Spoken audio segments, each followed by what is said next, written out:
The wind howled outside as Jared Connolly steered their aging green van along the winding back roads of Pinehurst, Oregon. Maggie sat in the passenger seat, her arms crossed, gazing out at the dense pines that blurred into the night. She had agreed to this late-night drive reluctantly. Jared had insisted, claiming they needed to talk. Really talk. The tension between them was palpable, but Maggie had no idea how dark this conversation would turn. Pinehurst was quiet as always. The small logging town rarely saw excitement beyond high school football games or the occasional bar fight at Rusty's Tavern. Maggie had lived here all her life and had once found comfort in its simplicity, but now her life felt anything but simple. Their marriage had started to crack under the weight of their open arrangement. What began as a bold experiment in trust had turned into something unrecognizable. Jared seemed distant, his smiles forced. Maggie had started to question everything, her choices, her marriage, and the man she thought she knew.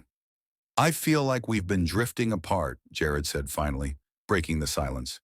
His voice was low, almost hesitant. "Maybe that's because we are," Maggie replied, her tone sharper than she intended.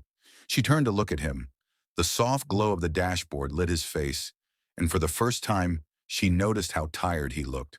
Dark circles under his eyes, lines etched deep into his forehead. Jared sighed and tightened his grip on the steering wheel. "I've been holding something in for a long time, Mags. Something I need to get off my chest." Maggie's heart skipped a beat. This was it. He was going to tell her about another affair. She braced herself for the sting. "Do you remember my stepdaughter, Kayla?" Jared's voice wavered slightly and Maggie frowned. "Of course I remember Kayla. How could I forget? You helped raise her after her mom passed." Jared nodded, his jaw tightening. "Yeah. Well, there's something you don't know about that time." The van slowed as Jared pulled off the main road, parking in an empty clearing surrounded by trees. The sudden stillness was unnerving. Maggie turned toward him, her unease growing. "What are you talking about, Jared?" He rubbed his hands over his face, the gesture filled with guilt. I I did something. Something horrible." He swallowed hard, his eyes darting toward her before quickly looking away. "It was years ago when Kayla was a teenager. She had a friend staying over and, God, Maggie, I don't know what came over me." The words hit her like a physical blow, but he kept going. "I was drunk. I wasn't thinking straight, but I forced myself on them. Both of them." His voice cracked, but Maggie barely heard it. Her mind was reeling, her chest tightening with each breath. "I've lived with that guilt every day and I—" "Stop," Maggie whispered, her voice trembling. Her hands gripped the edges of her seat. "Just stop. Maggie, please. You have to understand, I've changed. I'm not that person anymore. I've tried to—" "Shut up!" she screamed, her voice echoing in the confined space of the van. Tears streamed down her face as the enormity of his confession sank in. This man, her husband, the person she had trusted with her life, had committed an unforgivable act. 2 acts. "How could you?" she spat, her voice filled with venom. "How could you do something so disgusting and vile?" Jared reached for her, but she slapped his hand away. "Don't touch me!" she yelled. She scrambled to open the door, her hands shaking. She needed air, space, anything to escape this nightmare. "Maggie, wait," Jared pleaded. "I told you because I want to make it right. I want to—" "Make it right?" she interrupted, her voice breaking. "How do you make right what you did to those girls? You're a monster, Jared, a goddamn monster." She stumbled out of the van, her legs unsteady. The cold night air hit her like a slap, but it wasn't enough to calm her racing heart. Jared followed her out, his hands raised as if to show he meant no harm. "Maggie, listen to me. Please, I love you. I didn't want to hurt anyone. I was lost back then, but I'm better now, I swear it." She backed away, her breathing shallow. "You love me? You don't even know what love is. You ruined those girls' lives, and now you want me to what?" "Forgive you." Jared opened his mouth to speak, but Maggie cut him off. "Stay away from me," she hissed. She turned and began walking toward the road, her steps quick and unsteady. "Maggie, don't go. Please," Jared called after her, but she didn't stop. She couldn't. She had to get out of there, away from him, away from the darkness he had unleashed. He didn't know where she was going, but one thing was clear. This night would change everything. The early morning light crept into Maggie's motel room, casting long shadows on the faded carpet. She hadn't slept.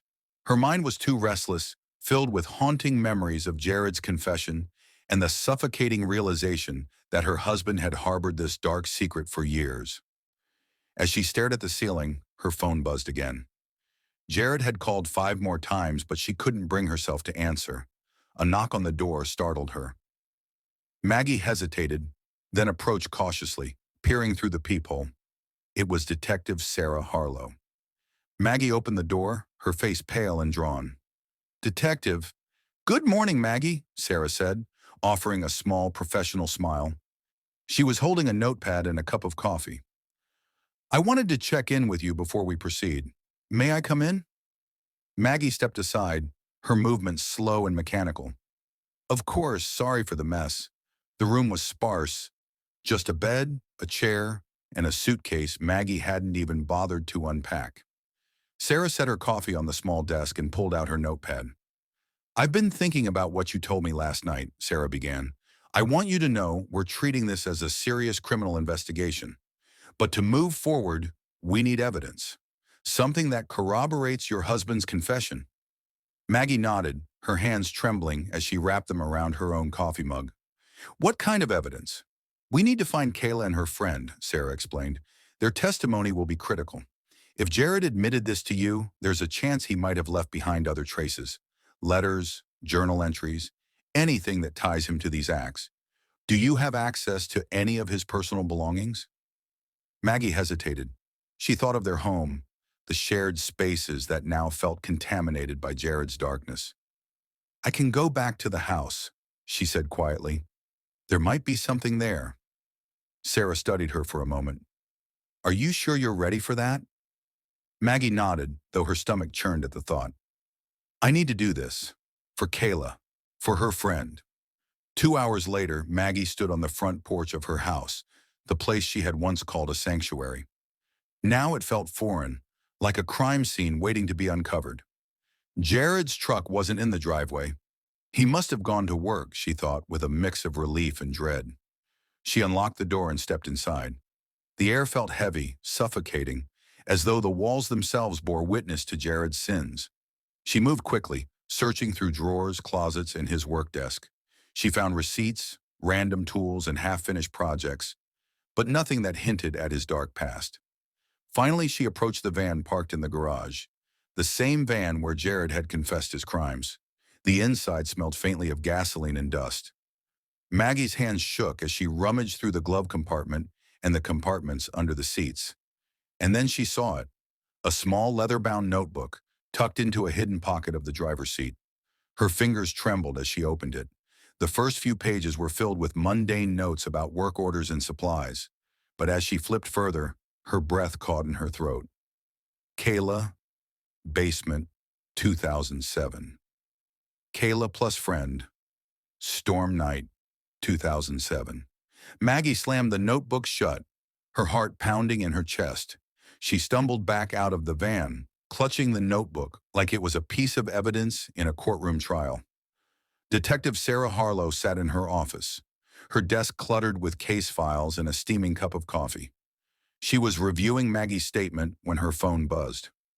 "Harlow," she answered briskly. "It's Maggie," came the shaky voice on the other end. "I found something. You need to see this." Sarah was at Maggie's house within 15 minutes. Maggie handed over the notebook, her hands still trembling. Sarah flipped through the pages, her expression grim. "This could be the break we need," she said.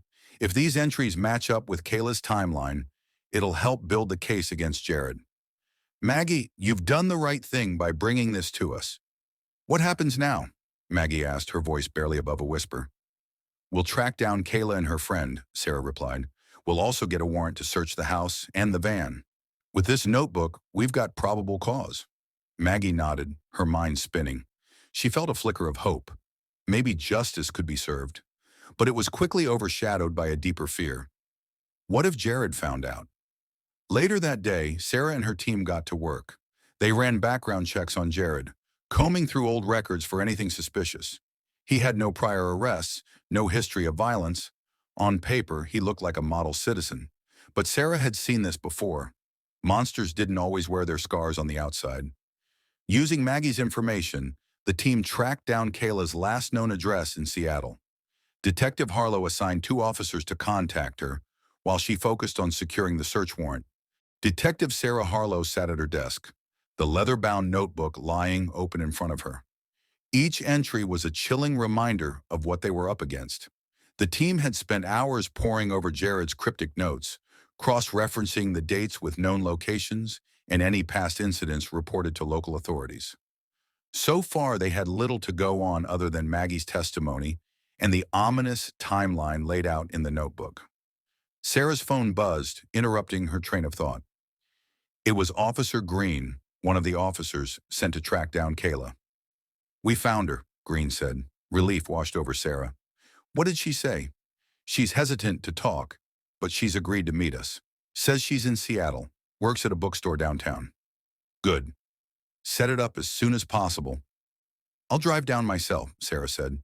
Kayla Alvarez stood behind the counter of the quaint bookstore she managed, her fingers absently tracing the edge of the register. The store was quiet, the soft hum of classical music playing in the background. When the officers had shown up at her apartment earlier, her first instinct was to deny everything. She had buried the memories deep, so deep she rarely thought about them anymore. But the mention of Jared's name was enough to send a chill down her spine. Now, as she waited for the detective to arrive, her stomach churned with unease. She didn't know what to expect, or if she even had the strength to face it. The bell above the door jingled, and Kayla looked up to see a woman in her 40s with sharp eyes and a no-nonsense expression. "Kayla?" the woman asked, approaching the counter. Kayla nodded. "You're the detective?" "Sarah Harlow," she said, extending a hand. "I appreciate you meeting me. I know this isn't easy." Kayla hesitated, then shook her hand. "I'm not sure what you want me to say. It was so long ago." "I understand," Sarah said gently, "but we're investigating Jared, and what you can tell us could be crucial. You don't have to go into detail unless you're ready. Just start with what you remember." Kayla looked down at the counter, her hands fidgeting. She had spent years trying to forget, but now the memories came flooding back, sharp and unforgiving. "I was 15, she began, her voice barely above a whisper. "It started with little things, him touching my shoulder, standing too close. I didn't think much of it at first. I thought I was imagining things." Sarah nodded, giving her space to continue. "Then one night he came into my room. I don't know how long he stood there before I woke up, but when I did, he was—" Kayla's voice broke, and she pressed a hand to her mouth.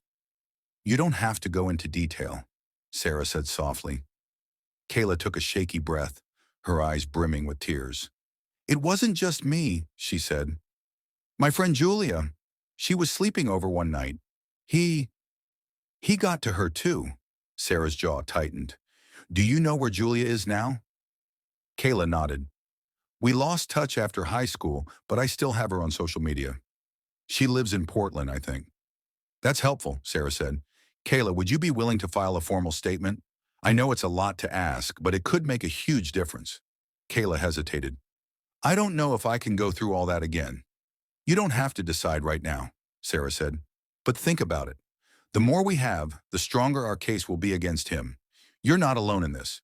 Back at the Pinehurst Police Department, Sarah shared what she had learned with her team. Kayla's account lined up with Jared's notebook entries, adding credibility to Maggie's initial report. "We need to locate Julia," Sarah said during the briefing. "She's the missing piece. If her testimony matches Kayla's, we'll have enough to move forward with charges." The team quickly got to work tracking Julia down. Using her social media profile, they found her address in Portland and sent officers to make contact. Meanwhile, Jared began to sense that something was off.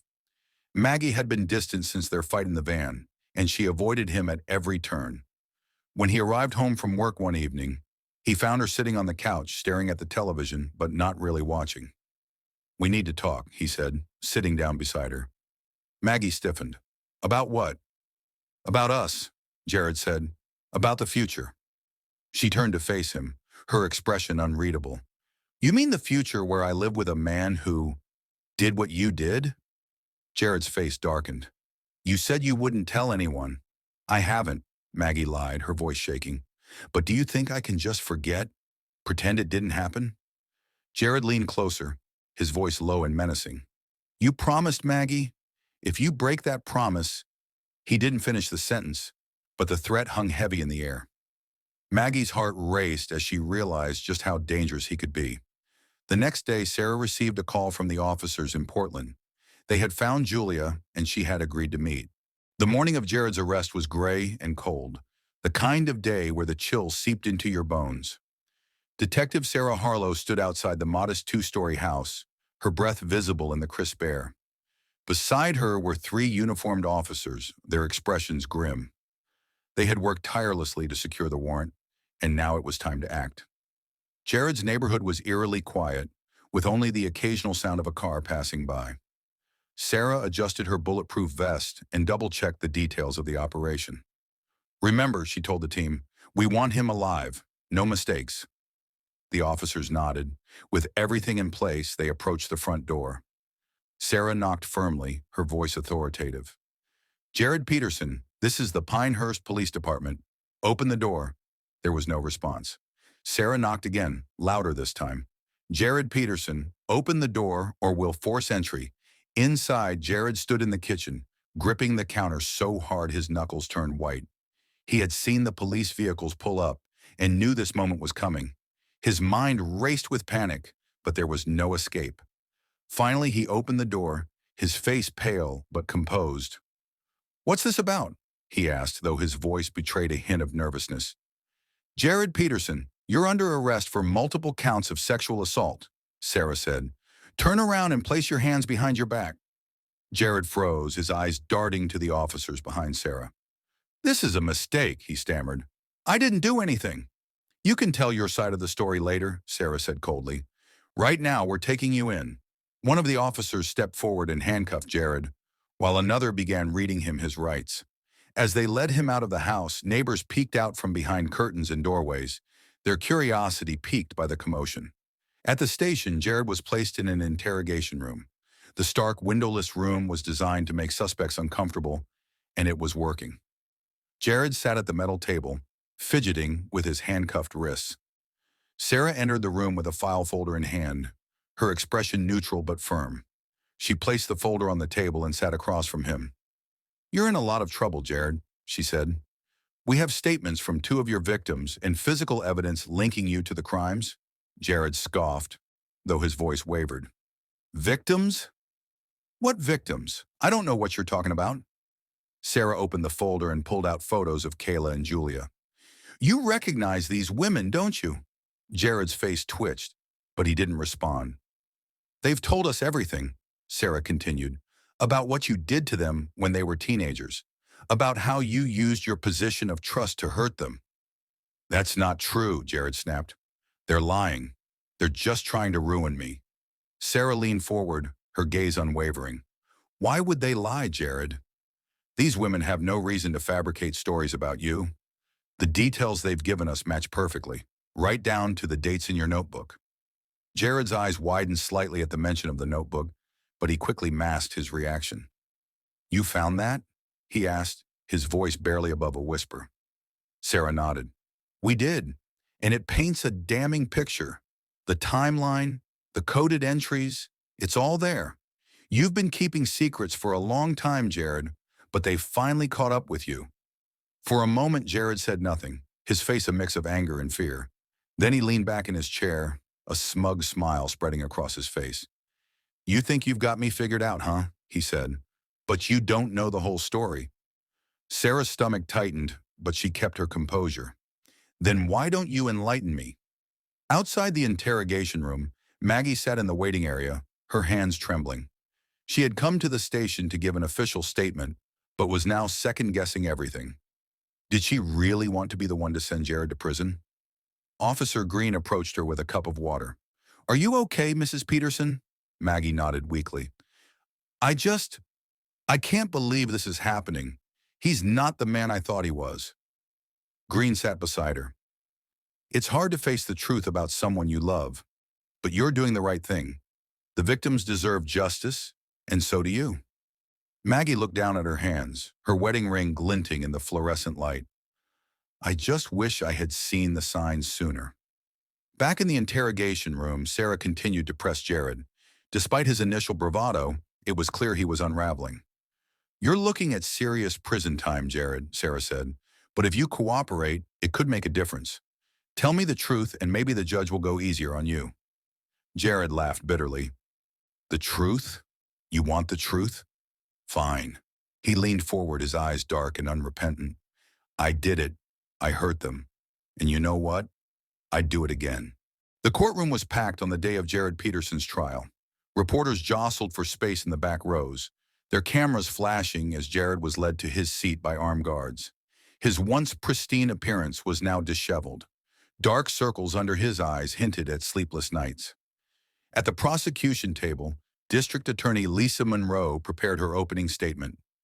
Sarah Harlow sat nearby, ready to testify when called upon. The weight of the case hung heavy in the air, with every spectator waiting to see how justice would unfold. Maggie sat in the second row, her face pale but determined. She had decided to attend, not for Jared, but for herself and the victims who deserved her support. The prosecution's case was airtight. Lisa Monroe began with a gripping opening statement, walking the jury through the horrors of Jared's crimes. She painted a clear picture of a man who had used his position as a stepfather to groom and abuse two young girls. This trial is about more than just justice for Kayla and Julia, Lisa said, her voice steady but impassioned. It's about ensuring no one else falls victim to this man's depravity. She presented the evidence meticulously, the victims' testimonies, the incriminating notebook, and forensic details that corroborated their stories. Kayla was the first to testify. Though her hands trembled as she took the stand, her voice was clear. I trusted Jared, she said, her eyes locked on the jury. He was supposed to protect me. Instead, he destroyed my childhood. She recounted the nights he would sneak into her room, the threats he made to keep her silent, and the overwhelming fear she lived with every day. I thought no one would believe me, she said, her voice breaking. But I can't stay silent anymore. The courtroom was silent except for the sound of someone sniffing in the gallery. Even the defense attorney, a seasoned litigator, seemed uncomfortable. Julia's testimony followed, echoing Kayla's story with chilling similarities. The jury watched in stunned silence as the two women bravely shared their darkest memories. The defense attempted to discredit the victims, but their arguments fell flat. They suggested the women had fabricated their stories for attention or monetary gain, but the jury seemed unconvinced. Jared's lawyer, Thomas Reed, called character witnesses in an attempt to paint him as a loving husband and stepfather. Maggie, however, refused to testify on his behalf. When it was Jared's turn to take the stand, he tried to sway the jury with feigned remorse. I made mistakes, he said, his voice low. But I'm not the monster they're making me out to be. Lisa Monroe wasn't fooled. During cross-examination, she dismantled his facade piece by piece. You call them mistakes, she said, her tone sharp. But what you did was calculated and deliberate. You kept a notebook documenting your actions, didn't you? Jared hesitated, his composure slipping. I don't know what you're talking about. Lisa held up the notebook, the damning evidence that had sealed his fate. This says otherwise. Detective Sarah Harlow's testimony was pivotal. She detailed the investigation, from the initial tip-off to the arrest, laying out the mountain of evidence against Jared. The victim's statements were consistent and supported by the physical evidence we uncovered, Sarah said. There's no doubt in my mind that Jared Peterson is guilty of these crimes. Her words resonated with the jury, many of whom nodded in agreement. After weeks of testimony, closing arguments, and deliberations, the jury reached a verdict. The courtroom was tense as the foreperson stood to deliver it. We, the jury, find the defendant, Jared Peterson, guilty on all counts. A collective sigh of relief swept through the room. Maggie closed her eyes, tears streaming down her face. Jared sat motionless, the reality of his conviction sinking in. The judge addressed him directly. Mr. Peterson, your actions have caused unimaginable harm. I sentence you to life in prison without the possibility of parole. Gasps filled the room, followed by murmurs of approval. Justice had been served. As the crowd dispersed, Sarah approached Kayla and Julia. "You were both incredibly brave," she said. "I hope this brings you some peace." Kayla nodded, a small smile breaking through her tears. "Thank you, Detective, for believing us." Sarah watched them leave, feeling a sense of closure. The case had taken its toll, but it had also reminded her why she became a detective, to give a voice to the voiceless and ensure that justice prevailed. The trial of Jared Peterson left a lasting mark on everyone involved. In the weeks following his conviction, the town buzzed with discussions about the case. Neighbors whispered about the man they thought they knew, shocked that such darkness had been hiding behind the walls of his home. The ripple effects of his crimes extended far beyond the courtroom, altering lives in ways both seen and unseen. Maggie Peterson stood in the empty kitchen of her home, staring at the divorce papers on the counter. The house felt quieter now, devoid of Jared's presence but filled with the echoes of his betrayal. She had filed for divorce shortly after his arrest, determined to sever every tie to the man who had turned her world upside down. For years, she had blamed herself for not noticing the signs. Every memory of her marriage was now tainted by guilt and anger. A knock on the door startled her. She opened it to find Kayla standing there, holding a small bouquet of flowers. "I just wanted to thank you," Kayla said, her voice soft, "for standing by us during the trial." Maggie's eyes filled with tears. "I should have done more, Kayla. I should have seen what was happening." Kayla shook her head. "He hid it well, but you believed us when it mattered, and that means everything." The two women embraced, finding solace in each other's pain. Kayla and Julia began the long journey of healing. They attended therapy sessions together, leaning on each other as they navigated the aftermath of the trial. One day during a session, Julia voiced something that had been weighing on her mind. "Do you think we'll ever feel normal again?" she asked, her voice tinged with uncertainty. Kayla hesitated before answering. "I don't know if we'll ever feel the same, but I think we can build something new, something stronger." They decided to use their experience to help others. Together, they founded an organization dedicated to supporting survivors of sexual abuse. They spoke at schools, community centers, and even legislative hearings, advocating for stricter laws and more resources for victims. Their bravery inspired others to come forward, breaking the silence that so often surrounds abuse. For Detective Sarah Harlow, the case was a victory, but it came with a heavy emotional toll. She often thought about the nights she spent piecing together evidence, the tearful testimonies of Kayla and Julia, and the cold indifference of Jared Peterson. One evening, while reviewing another case in her office, her phone buzzed. It was a text from Kayla. "Thank you for everything. We couldn't have done this without you." Sarah smiled, feeling a sense of fulfillment. Cases like this reminded her of why she had chosen this line of work. But she also knew there was more to be done. For every Jared Peterson, there were others who hadn't yet been caught. Sarah made a silent vow to continue fighting for justice, no matter how difficult the road ahead. In prison, Jared Peterson faced a harsh reality. The other inmates quickly learned about his crimes, and his life behind bars became one of constant fear and isolation. He spent most of his days alone, replaying the trial in his mind. For the first time, he was forced to confront the enormity of his actions.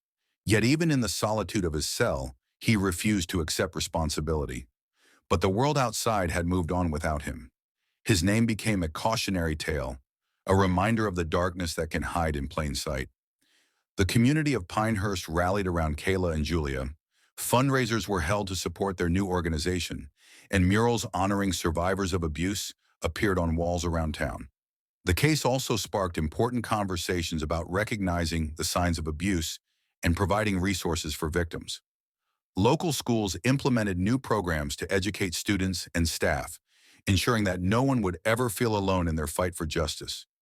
Months after the trial, Maggie sold the house and moved to a smaller apartment across town. It was a fresh start, free from the shadows of her past. One afternoon, she sat in her living room, scrolling through photos on her phone. She stopped at a picture of her and Jared, taken years ago at a family barbecue. For a moment, she stared at his smiling face, wondering how she could have missed the monster beneath.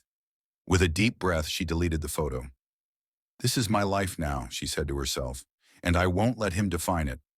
Maggie began volunteering at Kayla and Julia's organization, finding purpose in helping others.